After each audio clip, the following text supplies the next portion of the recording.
Man kept hearing strange noises under driveway. Look what he found inside.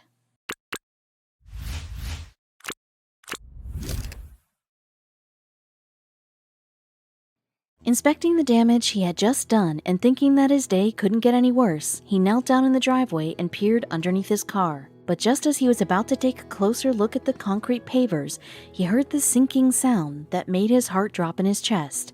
What had he found?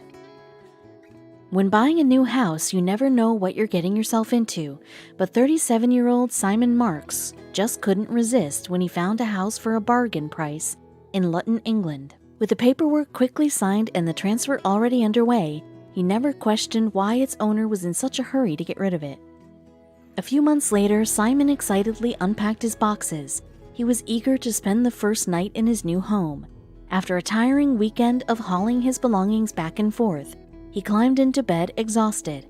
Calculating the distance of his new and much shorter commute to the office, he gleefully set his alarm for 8 a.m. But while he lay in the darkness, he heard a strange sound. Trying not to breathe, he listened intently, and then he heard it again. It was coming from outside. It was a dull and muted sound, like gravel scraping on metal. Curious, he got up and poked his head out the window, scanning the garden below, but nothing moved. All was silent again. Shrugging his shoulders and climbing back into bed, he had no idea that something was shifting under his new home. The next morning, Simon threw his black Vauxhall Zafira into reverse. But instead of backing out of his driveway, the car lurched forward. Cursing, he tried again. But the wheels seemed to be caught on something. Revving the engine until the car jumped backwards, he let out a sigh of relief. But when he got out to see what had been stuck under the front wheel, his stomach dropped. Kneeling down to take a closer look, Simon saw that the pavers of the driveway had cracked. And then, right before his eyes, the driveway began to give in. He jumped back as the pavers broke with a sickening snap. Then the concrete crumbled and fell into the earth. But as the dust began to settle, the crack in the ground revealed something truly unnerving. Now, Simon knew that his house had been built in the 1970s by the elderly couple who had lived there previously, but this definitely hadn't been on the house plans. When he was sure that it was safe to put his weight on the surrounding pavers, he lay down on his stomach and inched forward. Seeing a glint of something in the earth, he fetched a towel and began to dig. The dirt gave way easily, and soon he could see a piece of metal sticking out from the soil. He uncovered it with his hands until he was able to get a grip on it, and then he pulled with all his might. But the rusted piece of metal wouldn't budge no matter how hard Simon pulled. He decided to try to dig around the mysterious object to free it from the earth. As he began to uncover more and more of the piece of metal, he saw that it was attached to something. When Simon had first seen the black hole opening up, his mind began to race with visions of his car, and even worse, his entire house, being swallowed by a giant sinkhole. But when he looked closer and saw the glint of a man-made object underneath, he knew he was dealing with something far more sinister. He pulled out his phone and called for backup. Simon's father, Gerald, raced to the scene, and without any professional tools or equipment, the pair got to work. They carefully began to remove the cracked concrete around the piece of metal, revealing a rectangular hole in the ground. There, descending into the darkness, was a rusty ladder. Now they were beginning to feel uneasy. Why had this secret passageway been hidden underneath the driveway? Where did it lead? There was only one way to find out. Simon had done his research before buying the old house. He was all too aware that ordnance surveys wouldn't shed any light on the mysterious passageway hidden underneath his driveway. According to the reports, there had been nothing but empty land there before the home was built. A shiver ran down his spine as they began to dig. They dug out shovelful after shovelful of the densely packed mud and carted it away in buckets. The pile of earth beside them grew larger by the hour, and soon the pair had painstakingly excavated around 5 feet of dirt, enough for them to climb down the ladder and investigate. And what they found would shed some light on the house's eerie past.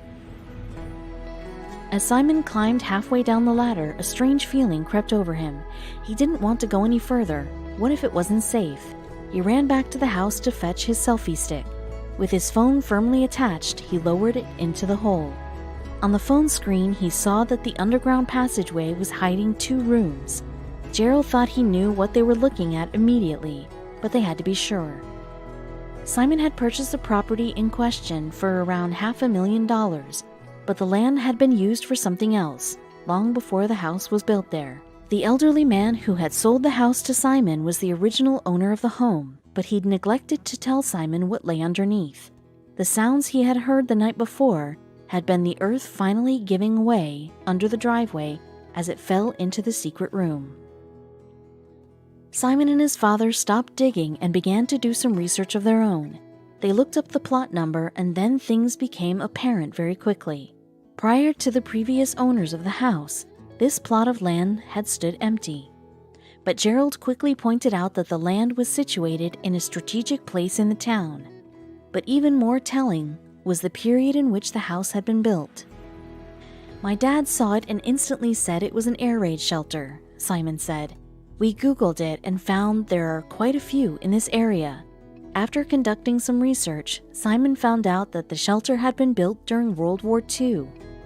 The previous owner must have known it was there, and when he built the house and put a garden in, he must have filled it in, Simon told the reporters.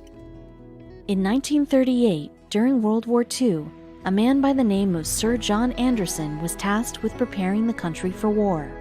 It was his duty to come up with a strategy to protect Britain's citizens from the impending onslaught and the bombings that he knew was coming, so he devised an ingenious plan to ensure the civilians' safety.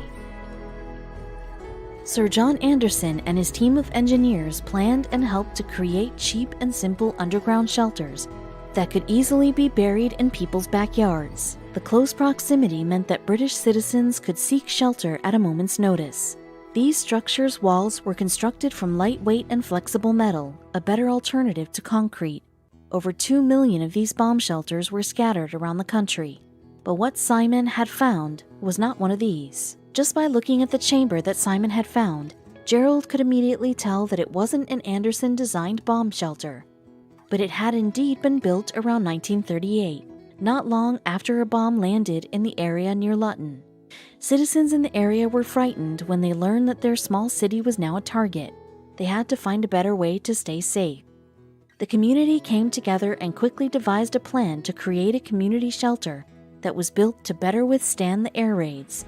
Gerald could tell that the shelter that they had uncovered was definitely not an Anderson-style shelter. It had at least 2 rooms and was constructed from bricks and concrete.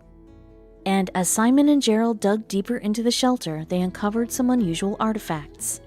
In one of the hidden rooms, Simon and Gerald found a newspaper clipping. The Herald newspaper dated from the days of World War II, and one of the headlines read, "Luton Airport, is this the end?" while other articles detailed the goings-on of daily life in the war-torn country. This artifact offered a rare glimpse into British life during the war, but it wasn't the only relic they found. Simon and Gerald also found evidence that proved that the bomb shelter had once been stocked up with food and water to sustain the people who hid there. After all, people who were held up in underground shelters could be stuck there for days at a time. "It's incredible to think it has all been made by hand," Simon later told reporters. The concrete walls of the underground shelter had been reinforced by brick and mortar, which created a further buffer to protect it from the raids above. But even after Simon and Gerald had finally unearthed the monumental discovery, their work still wasn't done. It's been a case of dig, dig, dig. We're about 15 feet down at the moment, so it's just another 5 feet to go until it's finished. I think we're going to have to get a skip in because there's so much rubbish to get rid of, Simon stated. Then the pair made another discovery. One of the walls had been bricked up. "I'm 90% sure we won't find out any more rooms, but we don't know. They might have bricked up one of the walls when the house was built to make way for the foundations," Simon told reporters. "If that's the case, we'll just have to leave it," he added. But it wasn't long before the discovery went viral.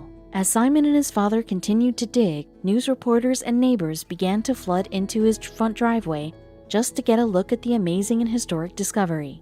But Simon didn't care much for all the attention he was receiving.